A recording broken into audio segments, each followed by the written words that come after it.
ඕගොල්ලොන්ගේ රියදුරු අංකය හරි ජංගම දුරකථනයේ බින්දුව නැතුව ඊතුරු ඉලක්ක 9 දාලා දැන් ඇප් එකට ලොග් වෙලා ඔයාලා ඉන්නේ. දැන් ඔයාලට පුළුවන් මෙතන කෝස් එක කරගන්න. අනිවාර්යයෙන්ම ඒ කෝස් එක කරගන්න ඕනේ account එක ඇක්ටිව් වෙන්න.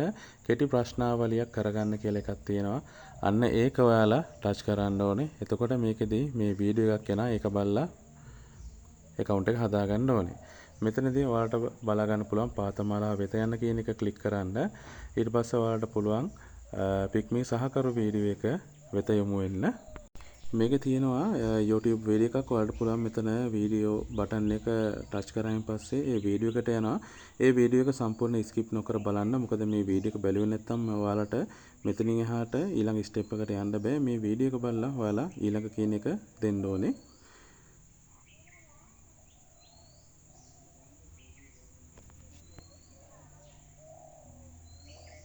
ඊට පස්සේ ඔයාලට ප්‍රශ්නාවලිය එනවා. මේ ප්‍රශ්නවලට ඔයාලට උත්තර දෙන්න තියෙන්නේ. පික්මී එකේ ඔයාලා පටන් ගද්දී ඔයාලට හම්බෙන්නේ පළවෙනි මාසේ මෙතන බ්‍රවුස් කියන මිඩල් එක. ඔයාලට එතකොට යන්න පුළුවන් ඉහළම රියදුරු කාණ්ඩයේ තමා මෙතනින් ප්ලැටිනම් කියන එක. මේ ප්‍රශ්නවලට ඔයාලා උත්තර දෙන්න ඕන අනිවාර්යයෙන්ම. මෙතනින් දැන් ප්ලැටිනම් කියලා ලබා දීලා මේක ඊළඟ next කියන එකට අනිවාර්යයෙන්ම ලබා දෙන්න ඕනේ. ඊට පස්සේ ඔයාලට බලා ගන්න පුළුවන් මේකේ නිවැරදි පිළිතුර ප්ලැටිනම් කියලා එනවා. ඊට පස්සේ ඊළඟ කියලා දුන්නාම ඔයාලට ඊළඟ ප්‍රශ්නේ එනවා. ඔයාලට පික්මී එකට පේමන්ට් කරන්න පුළුවන් HNB බැංක් එකෙන් පුළුවන්. එතකොට නේෂන් ට්‍රස්ට් බැංක් එකෙන් පුළුවන්. අනිවාර්යයෙන්ම HNB එකෙන් ඔයාලා පේමන්ට් කරද්දී ඔයාලගේ අර කිව්ව රියදුරු අංකයට 0.2ක් ඉස්සරහට යොදා ඔයගොල්ලෝගේ රියදුරු අංකය ලබා දීලා තමයි පේමන්ට් කරන්න පුළුවන්. එතකොට pay and go හරහා තමයි ඔයාලගේ මූලිකව ඉක්මනින් පේමන්ට් එක කරන්න පුළුවන්. pay and go මැෂින් තියෙන තැනක් හොයාගෙන ගිහිල්ලා ඒ pay and go app එකට ගිහිල්ලා ඔයගොල්ලෝගේ රියදුරු අංකය දාලා ෆෝන් නම්බර් එක දාලා අදාළ ගෙවන්න තියෙන පේමන්ට් එක ඔයාලට ගෙවන්න තියෙන්නේ. විශේෂයෙන් මතක් කරන්න ඕනේ පේමන්ට් එක ගෙවන්න තියෙන පේමන්ට් එක ඔයාලා රුපියල් 350ට වඩා අඩුවෙන් තියාගන්න ඕන. මොකද රුපියල් 500ක් වෙද්දී account එක බ්ලොක් එකක් වෙනවා. පේමන්ට් එක ගෙවුවයින් පස්සේ ඒ බ්ලොක් එක අයින් වෙනවා. මෙතනදී HNB Nation Trust පික්මී ගිණුම් කියන එක ලබා දෙන්න. ඊට පස්සේ next කියලා මේක submit කරන්න. එතකොට ඔයාලට නිවැරදි පිළිතුර මේකෙදි ලබා ගන්න පුළුවන්. එතකොට ඊළඟ ප්‍රශ්නෙට එනවා. ඔයාලට ඊළඟ ප්‍රශ්නෙට උත්තර දෙන්න තියෙන ඒ වගේම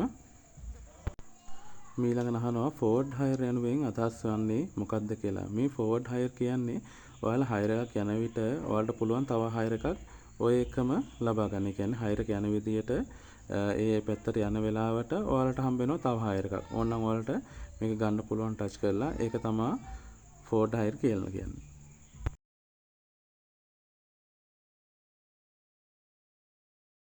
ඊළඟ ප්‍රශ්නය විදියට ඔයාලට ඔබ ඩ්‍රයිවර් සපෝට් යොදා හයර් එකක් අවලංගු කරන්නේ කුමන හේතු මතද කියලා අහනවා. එතකොට ඔයාලට මෙතනින් දෙන්න තියන්නේ පාරිභෝගිකයාගේ දුරකථන අංකය ක්‍රියා විරහිත නම් ඔහු එම ස්ථානයේ නොමැති නම්. ඒ වෙලාවට කරන්න තියෙන්නේ ඔයාලට අපේ තියෙනවා පික්මී හොට්ලයින් නම්බර් එක 0114 507 507 කියන නම්බර් එකට කතා කරලා ඔබගේ රියදුරු අංකය යොදා එම හයර් එක කැන්සල් කරගන්න පුළුවන්. ඒ වගේම ඔයගොල්ලෝගේ පික්මී හයර් එක ඉන්න තැනදී පොඩක් උඩට ඇද්දාන් පස්සේ ඩ්‍රයිවර් සපෝට් කියලා තියෙනවා. ඩ්‍රයිවර් සපෝට් එකට දීලා ඔයාලට මේ හයර් එක කැන්සල් කරගන්න පුළුවන්. දවසකට දෙකක් තියෙනවා කැන්සල් කරගන්න.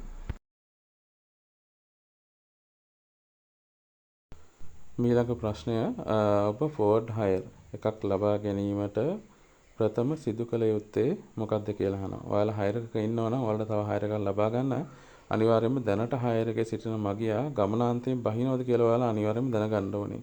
ඒක දැනගෙන තමයි ඔයාලා එන hire එක ඊළඟ hire එක මෙතනින් accept කරන්න ඕනේ. එතකොට මේක දීලා ඔයාලට මේක next කරන්න පුළුවන්. දැන් ඔයාලා ප්‍රශ්න ඔක්කොටම උත්තර දීලා තියෙන්නේ. ඔයාලට මෙතනින් අවසන් කරන්න කියන එක ලබා දෙන්න ඕ කියලා යනුවෙන් යොදා මෙතනින් ඉවත් වෙන්න. හරි දැන් ඇප් එකෙන් ඉවත් වෙන්න ඔයාලට මෙතන උඩ කතරේ තියෙන එක දීලා ඉවත් වෙන්න. ඊට පස්සේ මේ විදිහට ඔයාලට බලා ගන්න පුළුවන් account එක මේ විදිහට account එක විසික් කරන්න එළියට විසික් කරලා ආපහු නැවත ඇප් එක ඕපන් කරන්න. එතකොට ඔයාලට බලා ගන්න පුළුවන් ඔයගොල්ලෝගේ මේ කෝස් එක හරියට වෙලා තියෙනවද කියලා. එතකොට මේක චුට්ටක් ඔයාලට උඩට ඇදලා බලද්දී ඔයාලට පුළුවන් මේක හරියට වෙලාද කියලා බලා ගන්න. දැන් ඉතින් ඔයාලට මේක ඔන්ලයින් දාගෙන ඔයාලට පුළුවන් මේක හයර් දුවන්න.